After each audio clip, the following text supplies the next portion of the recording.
इसी वर्ष 24-25 जुलाई को G20 disaster risk reduction working group की चेन्नई में बैठक हुई थी और तत्पश्चात सितंबर के शिखर सम्मेलन में डिजास्टर रिस्क रिडक्शन यानी आपदा जोखिम कम करने का विषय सिर्फ भारत ही नहीं बल्कि ग्लोबल साउथ और ग्लोबल नॉर्थ के देशों की टॉप प्रायोरिटी लिस्ट में शामिल था।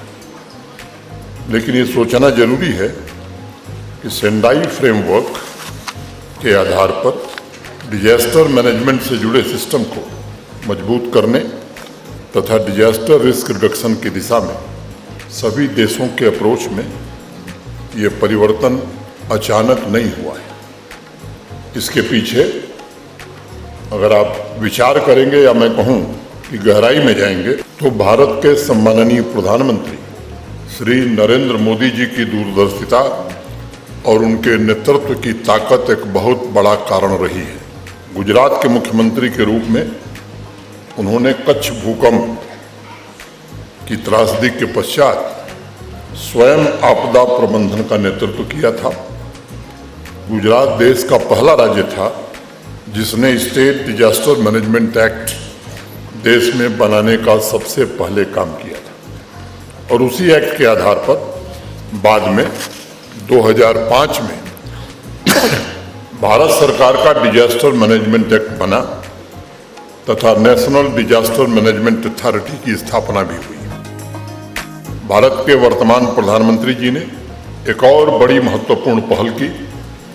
उन्होंने दुनिया के सभी देशों को इकट्ठा करके एक ऐसा इंस्टीट्यूशन खड़ा करने का संकल्प लिया जो डिजास्टर मैनेजमेंट से संबंधित technical support, capacity building, research द्वारा रिजिलियंट इंफ्रास्ट्रक्चर को प्रमोट करे तथा अन्य देशों को आने वाली चुनौतियों से मुकाबला करने के लिए भी तैयार कर सके। आज क्लाइमेट चेंज और अनप्लान डेवलपमेंट की वजह से नेचुरल डिजास्टर की संख्या में लगातार बढ़ोतरी होती जा रही है।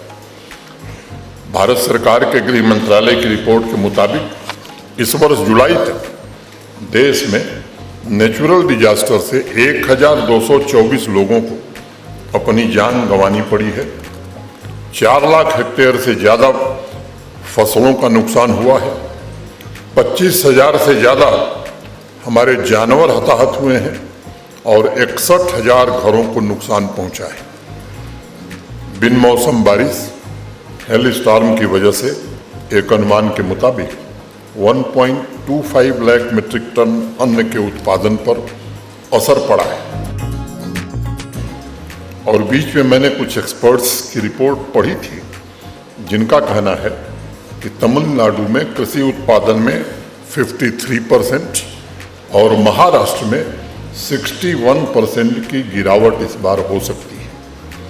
यह स्थिति आने वाले खतरे की घंटी है और ऐसे में प्रधानमंत्री जी के नेतृत्व में आज परिभाषा और स्टैंडर्ड दोनों में बदलाव किया गया है ताकि आपदा में जान माल का नुकसान कम हो सके।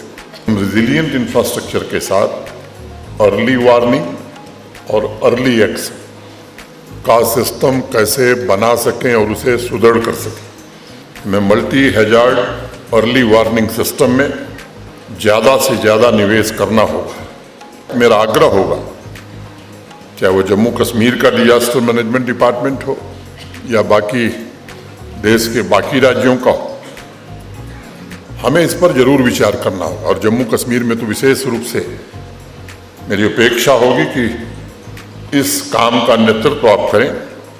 आज तमाम ऐसे डिपार्टमेंट जैसे मौसम विभाग, information communication, telecommunication, PWD, forest, flood and irrigation, ये जितने डिपार्टमेंट हैं सब कहीं न कहीं से डिजास्टर मैनेजमेंट से जुड़े हुए हैं।